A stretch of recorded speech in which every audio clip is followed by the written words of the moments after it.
జూబ్లీహిల్స్ ఉప ఎన్నిక ప్రచారం ఊపందుకుంది. జూబ్లీహిల్స్ లో గెలవడమే లక్ష్యంగా ప్రధాన పార్టీలు హోరాహోరీ ప్రచారం చేస్తున్నాయి. ఈ నేపథ్యంలో బీఆర్ఎస్ వర్కింగ్ ప్రెసిడెంట్ కేటీఆర్ ప్రచార వేగాన్ని మరింత పెంచారు. ఇవాళ రహమత్ నగర్ లో కేటీఆర్ రోడ్ షో నిర్వహించనున్నారు. పార్టీ అభ్యర్థి మాగంటి సునీతకు మద్దతుగా ప్రచారం నిర్వహిస్తున్నారు. కేసీఆర్ మళ్లీ సీఎం కావాలంటే జూబ్లీహిల్స్ నుంచే జైత్రయాత్ర మొదలవ్వాలని పిలుపునిచ్చారు కేటీఆర్.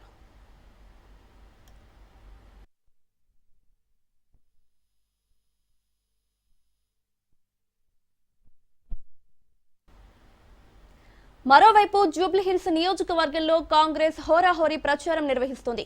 కాంగ్రెస్ అభ్యర్థి నవీన్ యాదవ్ గెలుపునకు విస్తృత ప్రచారం నిర్వహిస్తోంది. నేడు CM Revanth Reddy road show, corner meeting నిర్వహించనున్నారు.